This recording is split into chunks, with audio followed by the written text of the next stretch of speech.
Estamos viendo reflexiones en ocasión de la celebración de los 30 años de nuestra iglesia en este año.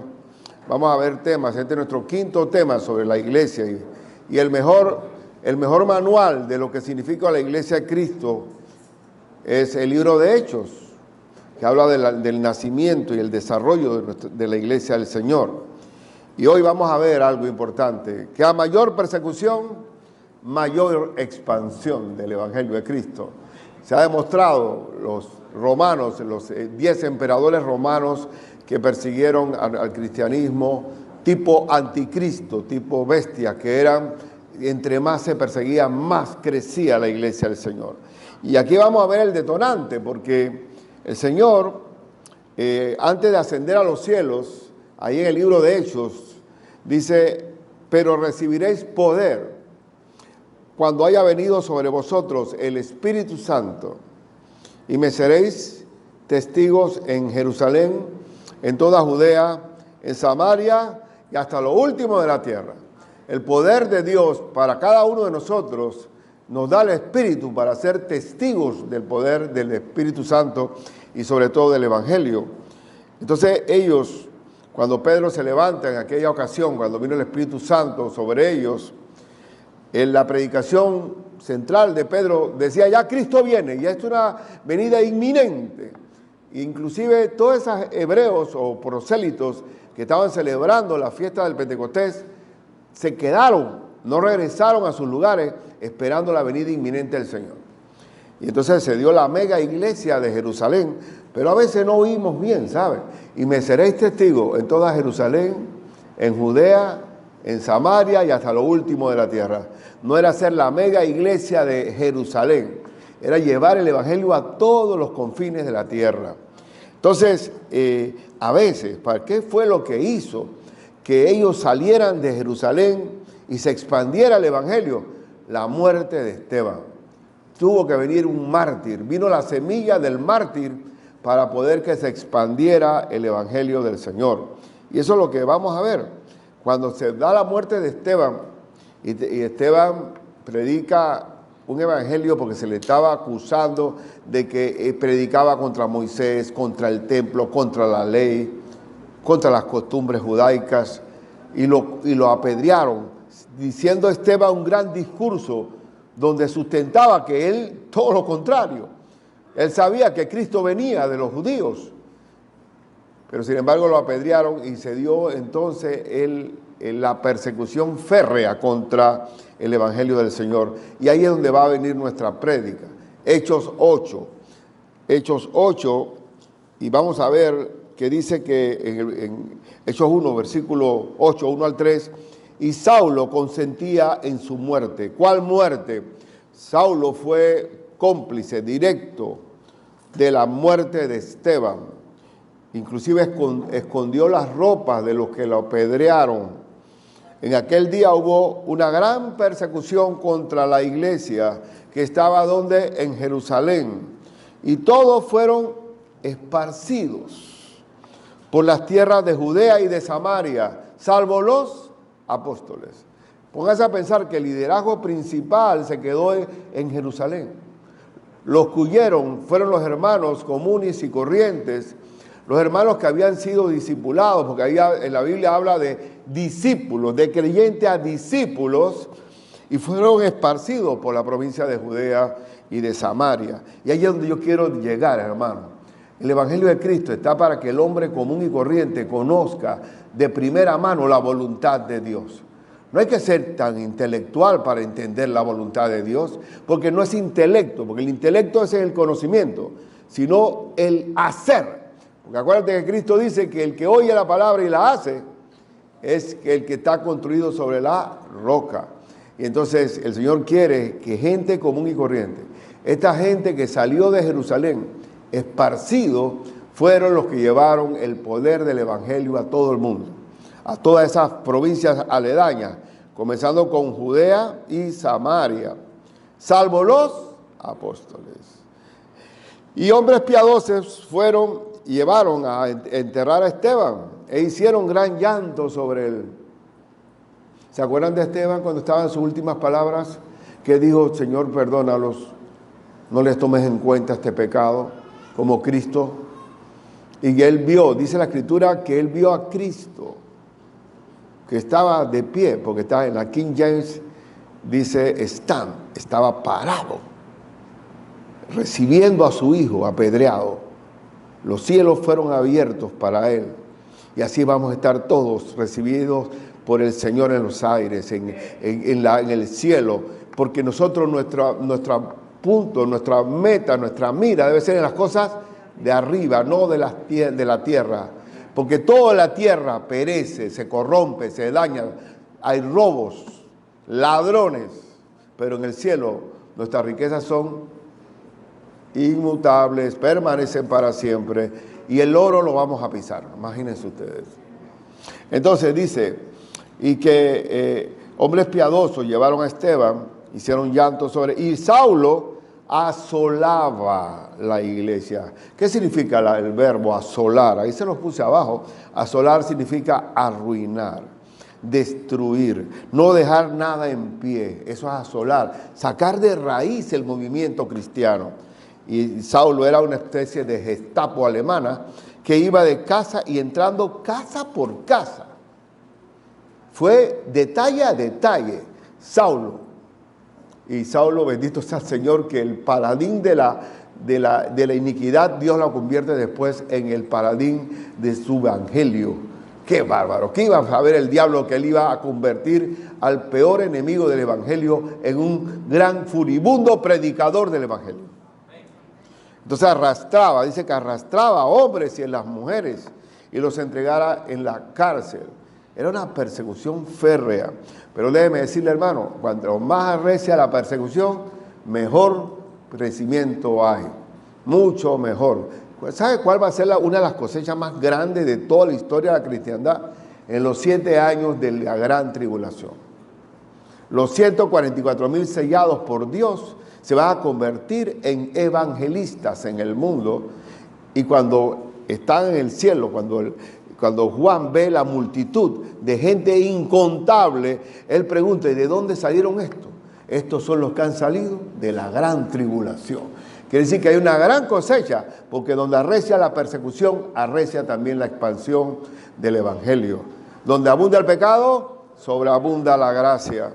Y aquí está, la muerte de Esteban fue el detonante, la explosión, para que se esparciera el evangelio con estos hombres comunes y corrientes que llevaron el evangelio de Cristo. Pero entonces, vamos a seguir leyendo el versículo 4 y 8, y vamos a ver el caso de un diácono que se convirtió en evangelista. Acuérdense que los diáconos nacieron, ¿por qué? Por la gran murmuración que hubo, por las viudas que no se sentían atendidas en el reparto de la comida, y fueron hombres sabios, entendidos, y se volvieron después grandes predicadores como Felipe, como Esteban, que fue apedreado. Pero los que fueron esparcidos iban por todas partes anunciando el evangelio. Hermano, ¿tú estás anunciando el evangelio? ¿O simplemente solo es mío y somos pío, para mí, para mí, para mí, para mí? ¿Qué me importa a mí el prójimo? ¿Quién es el prójimo? El que está próximo a mí. Ese que está próximo a ti, ¿está recibiendo el evangelio de Cristo? Quizás sea tú el enviado, el ángel de Dios para predicarle a esa persona.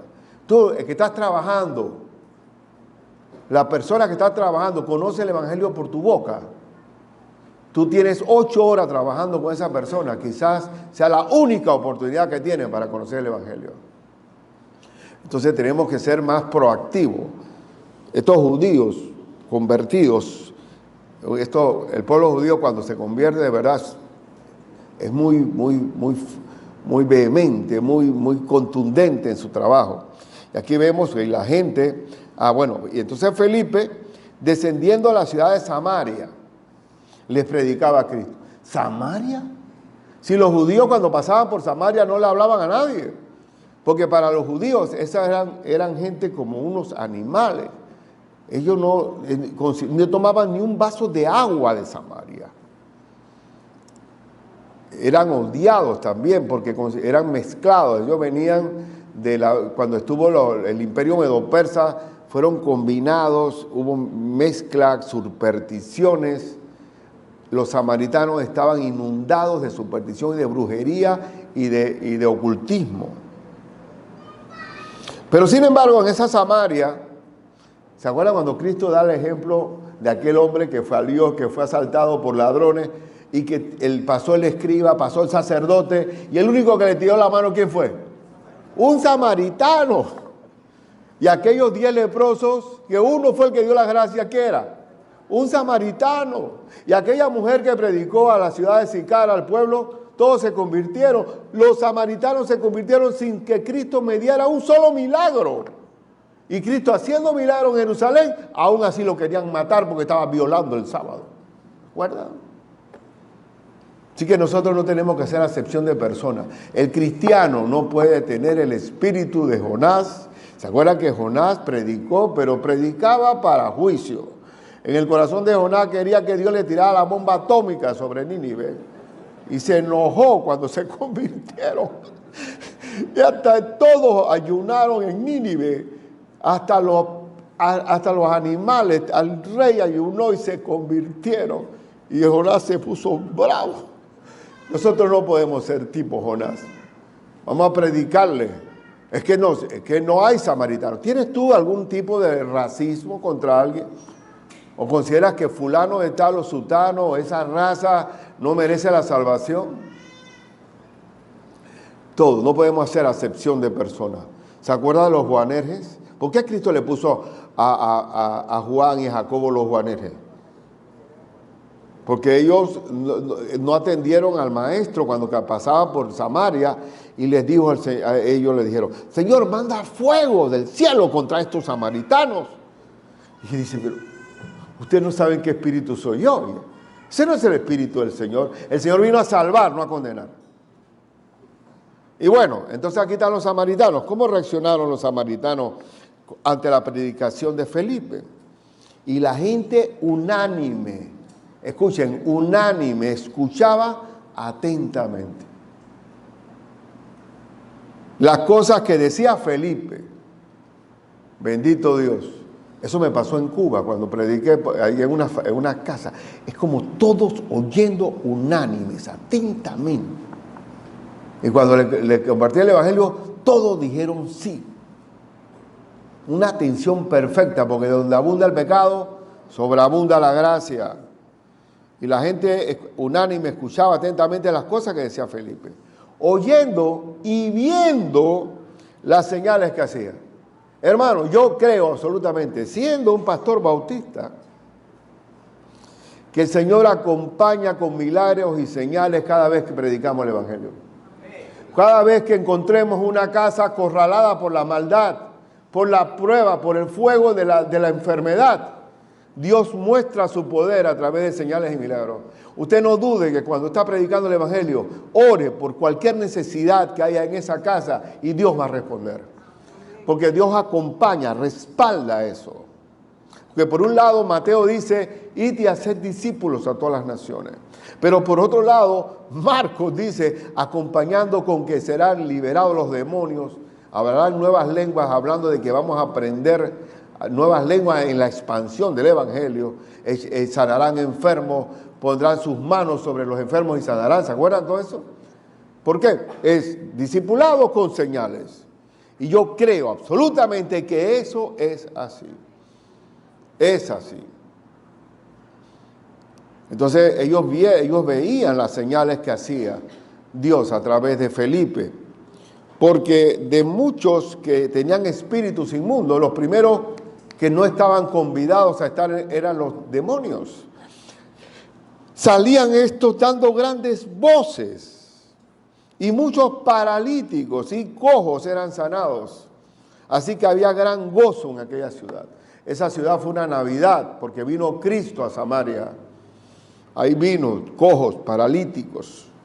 Yo creo absolutamente. Y cuando nosotros llevamos el evangelio a cualquier lugar y en cualquier zona, en zonas, imagínense ustedes, en Medio Oriente, allá con los musulmanes y todo ellos dicen que Cristo ni siquiera murió, ni menos resucitó. Es más, cortan la yugular al evangelio. ¿Qué nos queda? Que Dios habla a través de señales, milagros y maravillas. Y lo creo absolutamente. Que Dios respalda, porque el Evangelio es poder de Dios para salvación. Pero también tenemos que entender, esta ciudad de Samaria estuvo atenta, oyendo, pero siempre el diablo está de por medio. Hay que saber eso. Siempre habrá, en segundo lugar, solamente hay 2 puntos, habrá oposición en la expansión del Evangelio. Siempre, siempre. Dios actúa y el diablo se contrapone. Es la oposición a la extensión del Evangelio. Pero Dios se glorifica a través de esa expansión. Por ejemplo, nosotros tuvimos como 5 años y llevando el Evangelio entre los 9, en un campamento de los 9. Ese sí era campamento, hermano, porque dormíamos a cielo abierto. Y ahí estaba solamente el recinto de la reunión que estaba techado, pero todo lo demás, y con su servicio de hueco, letrina. Y nosotros el siguiente año regalamos tienda de campaña, que uno de los pastores que estaban, pues habían 150 pastores reunidos allí. Y dice, oh pastor, qué bonito esa casita que nos regalaron hoy. Qué bonito que uno pueda tener a su mujercita y todo eso. Yo digo, pero eso que ellos sienten, ellos sí no le tienen miedo a la vida, ellos tienen 7, 8 hijos tranquilamente. Y nosotros, ay, que tengo que arreglar mi vida, 5 años, no, casémonos, pero esperemos 5 años para tener un hijo. Cobardes. La familia es familia cuando vienen los hijos, con el perdón. Pero bueno. Entonces, pero había un hombre llamado Simón, no terminé la cuestión, la ilustración de los 9. Los 9 estaban en un lugar que antes se celebraba la fiesta de la balsería allí. La fiesta de la balsería es una fiesta salvaje que se daban con una especie de lanza, pero sin punta, en que estaban en trago y había un lodazal y golpeaban. Tú conoces bien todo eso por allá, ¿verdad? Y se tiraban los muslos, el que quedaba quebrado, apostaban hasta las esposas. Una cosa salvaje. Y había también viviendo en esa área un brujo que estaba en contra porque ya se compró el predio para hacer el campamento y el brujo se oponía a la obra. ¿Dónde está el brujo ahora? Fuera, en el nombre de Cristo. Porque nadie puede pelear contra Dios, porque sería dar coces contra el aguijón. ¿Y dónde da la balsería? No existe. No hay hombre más macho y machista que el 9 en su época. Había una poesía que estaba en la secundaria que se llamaba Ñatore Mai, que era el hombre iba al caballo y la mujer a pie. Y ahora, ¿cómo están esos pastores? Ay, pastor, ¿usted ha visto? Le presento aquí a mi palomita, a mi codorniz. Mira qué lindo mi picaflor. Es un enamoramiento, que esto vino con Cristo. Porque cuando predicamos a Cristo, nueva criatura es. Nadie puede cambiar el corazón del hombre, solamente el Señor. Entonces aquí está, siempre hay un brujo de por medio, aquí está el otro, vamos a ver. Pero había un hombre llamado Simón, que antes ejercía ¿qué? La magia en aquella ciudad. Y la magia es mentira del diablo. ¿Por qué? Porque dice, y había engañado a la gente de Samaria, haciéndose pasar por algún grande. Los brujos, brujas, magos, astrólogos, sortílegos, lectores de cartas, todos son engaños y mentiras del diablo. Pero la gente se lo cree. En mi propia casa estaba el Seguro Social y en la esquina estaba una bruja. Y te seguro que estaban peleando quién consultaba más. ¿Quién iba a la fila de consulta? Diabólico, 100%. Y cuando hay brujería, sortilegio, santería, lo que abunda son demonios. Y pura mentira. Pero no piense que solamente entre nosotros. Por ejemplo, los rusos tenían a un mago que se llamaba Rasputín. Rasputín, el rey tenía un hijo que era hemofílico y se pensaba que quería que fuera el heredero. Y era una enfermedad que no podía hacerse nada, pero Rasputín le metió cuento, era un clérigo con altotote, enorme, con una personalidad imponente, y ese hombre llegó a dominar a la familia real, con sus hechizos y magias y porciones y sortilegios. Puro demonio. Pero la gente está buscando una solución a sus problemas. Solamente Cristo Jesús, bendito sea el Señor. Solamente Cristo Jesús. Entonces, dice que este hombre, a este Simón, oían atentamente todos.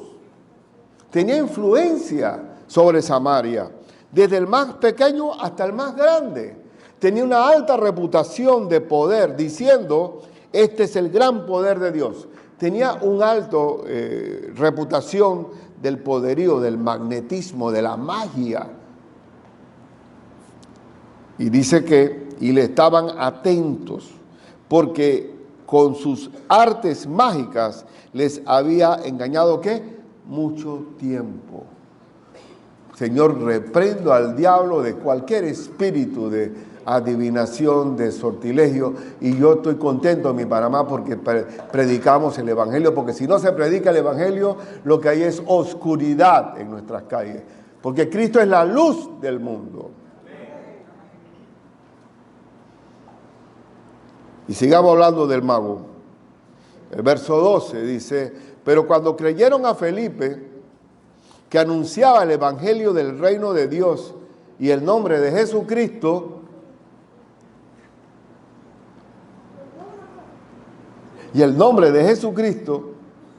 se bautizaban hombres y mujeres.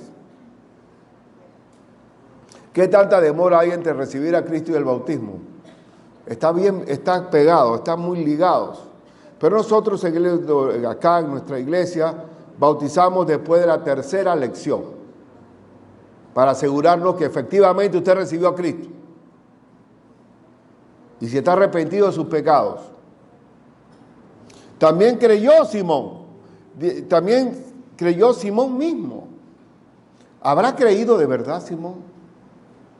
Y habiéndose bautizado, se bautizó. Pero era una falsa conversión. ¿Por qué sé que fuera falsa conversión? Por los frutos los conoceréis. Y dice que, y viendo las señales, y habiéndose bautizado estaba siempre con Felipe, y viendo las señales y grandes milagros que se hacían, estaba atónito. Se dio cuenta que ese sí era el verdadero poder de Dios, no la mentira que él hechizaba a los samaritanos. Aquí viene una cosa que hay que explicar bien. Cuando los apóstoles que estaban en Jerusalén oyeron que Samaria había recibido la palabra de Dios, enviaron allá a Pedro y a Juan. Recuerden algo, el libro de Hechos es un libro de transición del Antiguo Testamento al Nuevo Testamento, de una iglesia judía a una iglesia gentil, del apóstol Pedro al apóstol San Pablo. Es una transición del Viejo Testamento al Nuevo Testamento. Entonces no puede uno soltar doctrina tan fácilmente. ¿Cuándo se recibe el Espíritu Santo? Ahora, como creyentes, bajo la luz de las Sagradas Escrituras. El día que creímos, oímos y creímos en el Evangelio, fuimos ¿qué? Sellados con el Espíritu Santo de la promesa. ¿Cuándo? Cuando oímos y creímos, ¿sí o no? Pero en este momento el Señor tenía que confirmar, por lo menos los apóstoles, que efectivamente que esos samaritanos también recibían a Cristo. Les costaba a los judíos. ¿Recuerdan de Pedro que tenía que bajar el lienzo 3 veces para que Pedro entendiera que los gentiles estaban en el plan de la salvación? Porque el judío pensó por mucho tiempo que la salvación era para los judíos nada más. Así que cuando fue la casa de Cornelio también, ¿se acuerdan? Todo era para ampliar la visión. Así que Pedro tenía que ir con las llaves, efectivamente, a llevar el Evangelio y confirmar que también los samaritanos estaban incluidos en la redención del Señor. Y fue. Y dice que cuando los apóstoles que estaban en Jerusalén oyeron que Samaria había recibido la palabra de Dios, enviaron allá a Pedro y a Juan, los cuales, habiendo venido, oraron por ellos para que recibiesen el Espíritu Santo, porque aún no habían descendido sobre ninguno de ellos, sino que solamente habían sido bautizados en el nombre de Jesús. Era una confirmación de que también los gentiles conocían, eran para conocer a Cristo Jesús. Entonces les imponían las manos y recibían el Espíritu Santo. Pregunto entonces, ¿tiene que ir el pastor con las llaves para verificar que caiga el Espíritu Santo el día que alguien reciba a Cristo? Ahora somos nosotros, cada uno vocero, cada uno es instrumento de salvación, ¿sí o no? Cuando usted ora y le predica a alguien, recibe a Cristo, ¿lo recibió o no lo recibió? ¿Es factible que usted sea un instrumento o tiene que ir el pastor para corroborar que eso se dio? No. Porque eso sería ya un clero, sería una dependencia en el hombre. Pero estamos en tiempo de transición. Pero vamos a seguir. Y vamos a seguir hablando del Simón. Cuando vio Simón que por la imposición de las manos de los apóstoles se daba el Espíritu Santo, les ofreció dinero. Y les compro ese poder. ¿Cuánto me dan? ¿Cuánto? Aquí está. Se los compro. Hermano, parece una cosa absurda, pero ya en Jerusalén habían convertido el templo de Dios en cueva de ladrones, ¿sí o no? Habían puesto dinero, habían comprado la bendición de Dios y habían hecho mercadería del pueblo judío. Así que no es nuevo. Y Simón, solamente el hecho de querer ofrecer plata para tener el poder de Dios, él no había nacido de nuevo. Pero ¿cuál es la raíz de todos los males? El amor al dinero. Él había hecho usufructado de todas de sus magias y sus pociones y sus encantamientos, y ahora resultaba que venía el evangelio que tenía más competencia que él y se me van a quitar la clientela. ¿Cuánto le ofrezco? Entonces aquí no hubo conversión, no hubo conversión. Y déjeme decirle que los pastores en Cuba, saben que en Cuba son muy... Les hablo de Cuba porque estamos hablando de un sistema que combate el evangelio de Cristo. Y él me decía, pastor, ¿usted sabe qué pasa, pastor? Nosotros teníamos que tener los ojos bien abiertos, porque a veces se infiltraban agentes que querían ver si nosotros estábamos persuadiendo a la gente contra el gobierno, etcétera. Recibían a Cristo, se bautizaban, iban a las vigilias, a las oraciones y eran sapos. Entonces, él dice, nosotros teníamos que estar así, totalmente verificando y discerniendo los espíritus. Así que Simón, ¿era salvo? No era salvo. Tú puedes fingir hasta el bautismo, o no fingirlo, tú crees que lo eres. Pero la verdadera raíz de todos los males, ¿cuál era? El amor al dinero. Por eso que a veces sería bueno, no, es una broma, pero que nosotros cuando los bautizamos saquemos la cartera, digo, pastor, que salga primero esta cartera. Cuando yo me bautizo, que no está mi corazón en el dinero. Porque la avaricia, dice la Escritura, la avaricia es idolatría. Es idolatría. Y es verdad. Porque la gente cuando está en la lotería le pone velas al santo para que salga la lotería. Así que, ¿cuál es el móvil final al final? El amor al dinero. Entonces dice, dadme también a mí este poder para que cualquiera a quien yo impusiera las manos reciba el Espíritu Santo. ¡Qué blasfemia! Es una blasfemia. Entonces Pedro le dijo, tu dinero perezca, me gusta esta palabra, yo quiero hablar así, tu dinero perezca contigo. Porque has pensado que el don de Dios se obtiene con dinero. Y déjeme decirle también que hay una manipulación también, que Dios quiere nuestro dinero dando y dando. No es una ofrenda espontánea. Cuando tú estás ofrendando es algo libre, de acuerdo a lo que propuso Dios en tu corazón. ¿Sí o no? Pero no le va a decir, Señor, aquí te doy 100, quiero 1000 de vuelta. Porque eso es dando y dando. Eso no es ofrendar libremente. ¿Sí o no? Porque mi corazón está en el rebote, en lo que viene de vuelta. Allí no estamos hablando de un ofrendar natural. Porque nosotros, la ofrenda es una adoración a Dios. No está condicionada a dando y dando. Bueno, no tienes, mira lo que dice el apóstol, No tienes tu parte ni suerte en este asunto. Tú no eres hijo de Dios, tú no has nacido de nuevo, tú no eres parte de su iglesia, no tienes parte ni suerte en este asunto, porque tu corazón no es recto delante de Dios. Arrepiéntete, pues, de esta tu maldad y ruega a Dios si quizás te sea perdonado el pensamiento de tu corazón, porque en hiel de amargura y en prisión de maldad veo que estás.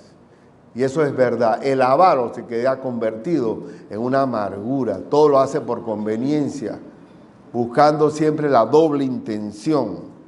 Está en una prisión de maldad. Así que Simón era una falsa confesión de fe. No había nacido de nuevo. Respondiendo entonces Simón dijo: rogad vosotros por mí al Señor, para que nada de esto que habéis dicho venga sobre mí. No sabemos si se arrepintió o no, pero pareciera que quedó asustado. En el nombre del Señor. Así que siempre que vamos a entrar en el avance del Evangelio, no se extrañe de que venga el diablo al lado. Es así. Es normal. Usted va a creer que Él va a permitir que nosotros libremente expresemos el Evangelio de Cristo sin oposición. Siempre va a haber oposición. Pero lo bonito de esto es que la misma oposición se convierte en bendición en la predicación del Evangelio. Siempre pasa lo mismo. Es normal que ocurra.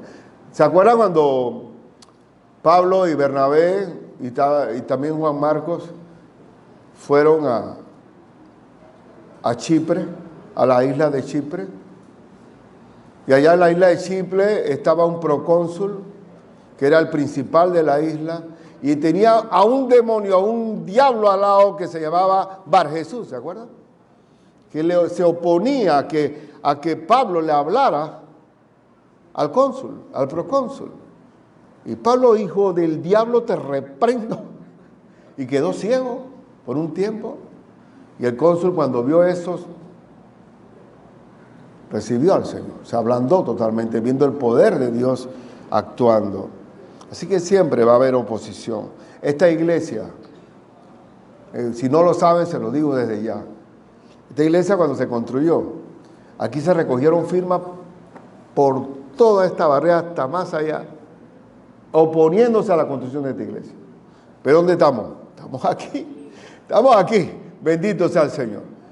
Pero si hubiera sido una discoteca, no pasa nada. Si hubiera sido una bodega, una cantina, absolutamente pasa nada. Pero es Cristo Jesús. Todo lo que sea para Cristo. Hay una oposición natural.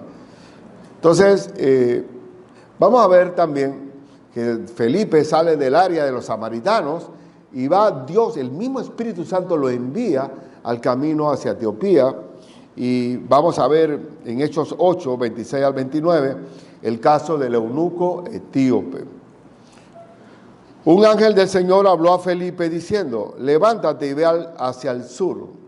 ¿Quién es el que manda en la iglesia? ¿Quién? El que ordena por dónde van las cosas. El Espíritu Santo. Espíritu Santo. Por el camino que desciende de Jerusalén a Gaza. ¿Le suena a Gaza? Me suena ese nombre. ¡Wow! Gaza no ha desaparecido. El cual es desierto. Entonces él se levantó y fue. Y sucedió que un etíope eunuco, ¿qué es un eunuco? Que simplemente en Oriente, para evitar la tentación de que se diera el adulterio o la fornicación entre los gente principal del servicio, le retiraban los miembros varoniles a los servidores, ya caput, solución. No hay ningún problema de que pase eso. Entonces el eunuco etíope era un hombre, pero era un hombre prominente, dice la Escritura. El eunuco era un etíope, eunuco, funcionario de Candace, reina de los etíopes, el cual estaba sobre todos sus tesoros. Era tesorero. Era un hombre de eminencia, un hombre que estaba en una posición de jerarquía. Hasta el Evangelio de Cristo llega a todas las latitudes, a todas. Por eso que nosotros, ¿cómo se expande el Evangelio? Tenemos que convertirnos en un partido político para llegar a las elecciones, para llegar al poder y hacer por constitución que la gente reciba a Cristo. ¿Cómo se extiende el Evangelio de Cristo? Hombre a hombre, persona a persona. Y aquí está este eunuco, solito, en su carro, en su carruaje, yendo por el camino. Y el Señor manda a Felipe. Este un hombre y Dios mismo lo manda. Y había venido a Jerusalén para adorar, es decir, que era un prosélito judío. Volvía sentado en su carro y leyendo al profeta Isaías. Y el Espíritu dijo a Felipe, acércate y júntate a ese carro. Acércate y júntate. Y acudiendo Felipe, le oyó que leía al profeta Isaías y dijo, ¿pero entiendes lo que lees? Y dijo, ¿cómo podré si alguno no me enseñare? A ver, hermano, ¿cómo puede entenderse la Biblia sin el Espíritu Santo? ¿Cómo puede entenderse la Biblia sin alguien que enseñe? Todos nosotros estamos llamados a un discipulado bíblico porque tenemos que hacer que la gente entienda la palabra del Señor. Nadie puede entender. Y nosotros los latinos, en ese sentido, somos bien eunucos. ¿En qué sentido? En que nos dice, siéntate aquí y explícame. En ciertas áreas, en otros lugares, no aceptan que alguien se convierta en líder tuyo. ¿Por qué tú vas a enseñarme a mí si yo sé todo? Pero el latino le puede decir, ¿quieres? Ven, yo te enseño. Siéntate aquí. Nosotros, eso es lo que necesitamos. Acuérdense de la parábola de la semilla, del sembrador. ¿Cuál es el que cayó en buena tierra? Aquel que oyó la palabra y la entendió. Porque si no hay entendimiento, hay ignorancia. Y viene la superstición y viene cómo el diablo tuerce la verdad. Entonces tenemos que hacer entender la palabra del Señor claramente.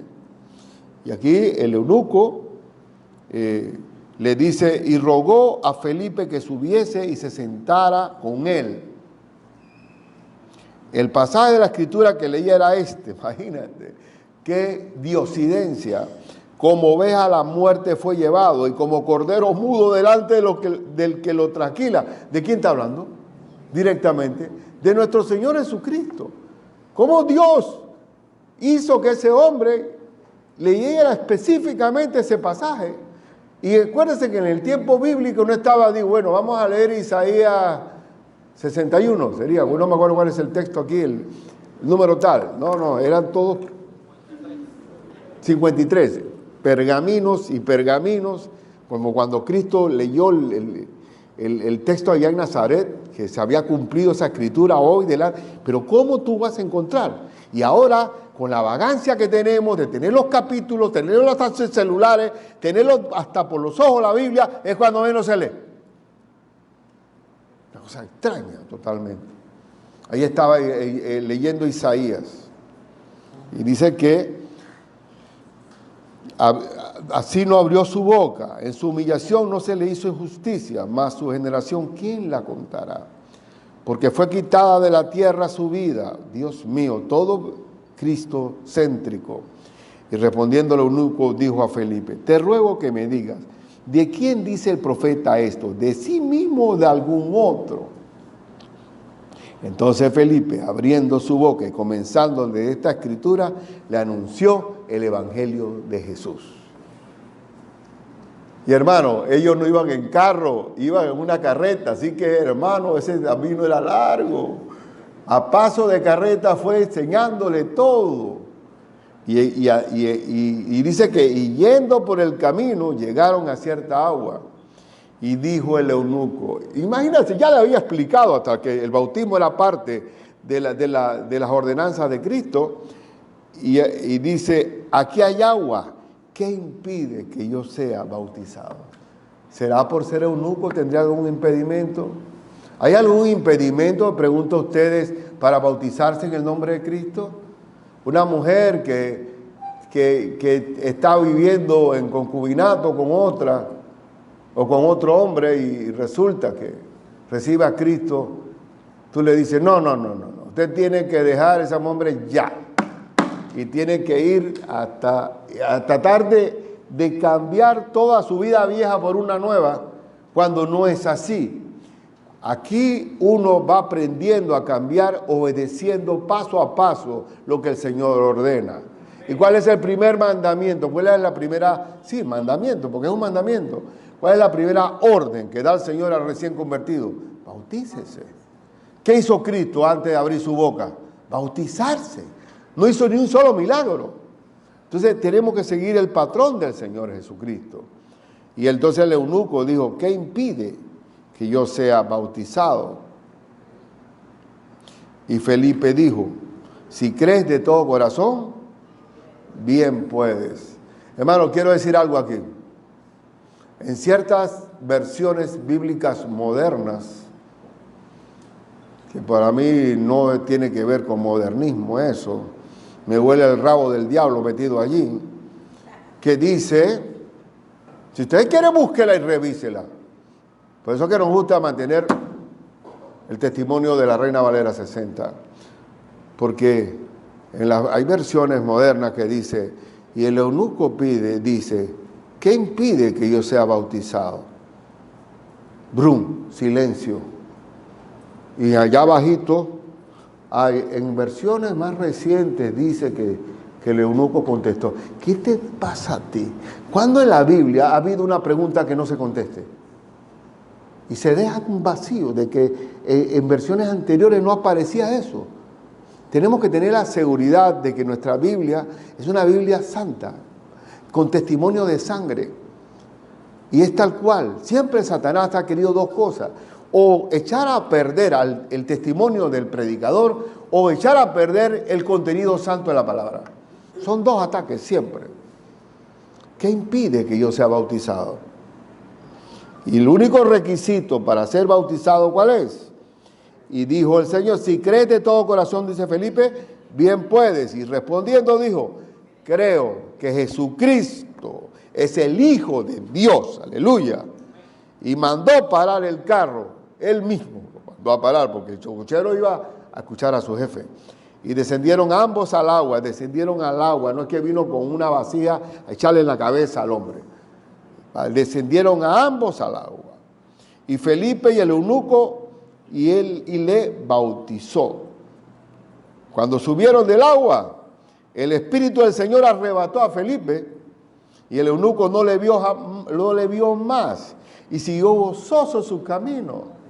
Hermano, no se retardó el ordenamiento del Señor. Una vez un pastor Nove me llama, se tuvo que poner en un cerro allá buscando señal, y me llama, pastor, aquí tengo un hombre que lo quiero bautizar. Yo estoy, dice, ya hemos pasado, pero no, la única agua que tengo es hacia abajo, no cabe lateral, horizontal no cabe, sino para abajo. Digo, hermano, va a ser un entierro indígena, pero dale. Después que se sumera y le dice, Señor, perdona, no tenía horizontal, sino vertical. Y ahí está, en el nombre de Cristo Jesús, yo te bautizo en el nombre de Jesús. Ahora pregunto si Dios él ve el corazón y sabe, si no hay agua, bueno, así va a ser. Pero entonces, hermano, cuando uno quiere obedecer y nada lo impide. Igualmente, aquí hubo un grupo, oye, no sé por qué están juntando testimonios de los cubanos, pero hubo una cantidad de balseros cubanos por miles que vinieron y quedaron aquí los americanos los agarraron y los pusieron aquí en la base militar, y varios hermanos, un hermano muy conocido mío les predicó. Y cuando los cubanos dijeron, nos queremos bautizar, dice, bueno, pero tendríamos que pedir permiso a la base. Y dice, no, el cubano tiene una chispa increíble, dice, vamos a agarrar los ataúdes que nos dieron los americanos. Había unos ataúdes que por si acaso se moría alguien, ya estaba el ataúd ahí. Y agarraron el ataúd, le pusieron de unas bolsas plástico, le echaron agua, y eso fue casi un entierro literal. Pero cumplieron la ordenanza del Señor. Porque cuando uno quiere agradar a Dios, nada le impide que lo agrade. Bendito sea el Señor. Es inolvidable ese asunto. Entonces dice la Escritura, y el eunuco no le vio más. y siguió gozoso su camino. Y ahí hubo el evangelio en Etiopía. Pero Felipe se encontró en Azoto y pasando, ¿qué hacía? Anunciaba el evangelio en todas las ciudades hasta que llegó a Cesarea. Y hermano, ¿sabe por qué hay una oscuridad? Porque la luz del mundo es Cristo Jesús. Y donde no se predica a Cristo hay maldad, y de la peor de la peor. Dígame si la maldad de este mundo está cada vez peor. La maldad se multiplicará. ¿Pero por qué se multiplica? Porque hay oscuridad total. Tenemos que seguir predicando aquí. Pareciera que lo normal, desde la perspectiva de Panamá, es que el evangelio es algo normal, pero no es así. En Europa ya no se puede predicar abiertamente, la misma gente no, está dura de corazón. Las iglesias son unos museos. Tenemos que aprovechar nuestra primavera para seguir predicando, porque llegará un momento en que Satanás va a ir directamente contra la iglesia del Señor. Y ya para finalizar, una práctica de iglesia, y es una invitación a todos ustedes aquí hoy también. Se prueba en este libro de Hechos, en Hechos 8, que todos nosotros que hemos recibido a Cristo y que hemos sido discipulados y estamos discipulándonos, somos testigos oficiales del Señor. ¿Estás siendo tu testigo? ¿Alguien se ha convertido por ti? ¿O estarás como Spurgeon, Charles Spurgeon, que da el testimonio de un hermano que se encuentra? Vienen los dos a saludar al pastor y le dicen: mire, pastor, yo tengo 10 años de trabajar ahí en el trabajo, y hasta ayer nos dimos cuenta que íbamos a la misma iglesia y que éramos cristianos. Y yo dije: es una vergüenza. Ustedes nunca se han prendido en ese trabajo. Hay que predicar. O sea, Cristo tiene que ser conocido por nosotros. Hermanos, si cada uno de nosotros tuviera un solo convertido, tendríamos que comprar la escuela que da aquí al lado. No cabríamos con un solo convertido. Donde dupliquemos, ya no podemos. Si verdaderamente llevemos el evangelio de Cristo, el mundo cambiará. Entonces, sé testigo del Señor, como esos hombres que salieron de Jerusalén. Y también que donde abunda el pecado, sobreabunda la gracia. No te asustes de la oscuridad que estás viviendo. Te puede sorprender que la persona más podrida en el pecado, más oscura, recibe al Señor. Porque Él sabe que está esclavizado. ¿Estás tú compartiendo en la oscuridad? ¿Hay algún vecino con problemas y tú no estás involucrado? Tenemos que también tener la convicción absoluta que el Evangelio es poder de Dios para salvación, pero conlleva también el Evangelio que el Señor se manifiesta a través de señales, milagros y maravillas al que está escuchando. Porque normalmente los que llegamos a Cristo estamos sufriendo alguna prueba, porque las pruebas son para acercarnos a Dios y las pruebas son también para que el creyente se mantenga dependiendo de Dios. Así que siempre va a haber pruebas, pero tenemos que saber que Dios se va a manifestar en la casa que estemos.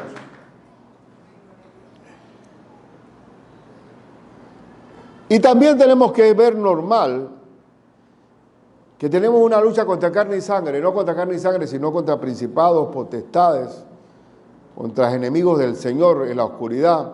Así que es inevitable que nos encontremos con la oposición diabólica. Y la otra es que si has creído a Cristo, el conocimiento del Señor, no tardes en bautizarte. No es porque el bautismo te sella la salvación, sino por obediencia. Porque si tú no aprendes a obedecerle la primera orden, no vas a obedecer las que siguen. Así que no la demores. ¿Cuándo yo sé que un hermano no va a crecer? Cuando está esquivando el bautismo. Porque siente que hay algo en él que todavía no se ha liberado y comienza a sacar el cuerpo. Digo, bueno, el bautismo es el primer mandamiento que hay, la primera ordenanza. Y la otra y última de estas enseñanzas de Hechos 8 es que es importante que el hombre que te está escuchando entienda la palabra. Porque de ahí salen las sectas, las herejías, las desviaciones. Y la palabra de Dios es sencilla. Pero hay que hacer que se entienda. Y se habla con palabras sencillas, como nuestro Señor Jesucristo. Entonces esas son las enseñanzas que hay en Hechos 8. Pregunta, hermano, ¿quieres convertirte en un testigo de Cristo en tu vida? ¿O solamente estás, Cristo es para mí nada más? Ahí está, más nadie existe, nada más yo con yo y mí y yo. ¿Ah? ¿Tú quieres verdaderamente sentirte feliz? Sé evangelista para que vean. Comparte el evangelio. ¿Cuántos quieren compartir el evangelio aquí? ¿Cómo debemos cambiar a nuestro país? ¿Quién quiere ser evangelista, testigo de Cristo hoy? Bueno, que se pongan en pie, pues, para ver quiénes son. Los que quieren testificar de ese, aleluya, muy bien, oye. Bueno, se fueron todos, pues. Aleluya. La otra, ¿quién tiene también el compromiso no solamente de echar la semilla, sino regarla con la palabra para que haya entendimiento? Porque si no hay entendimiento, no hay fruto. ¿Lo hacemos también? Hermano, viene Cristo pronto. Que seamos la iglesia de Filadelfia, que ama la palabra, no la niega,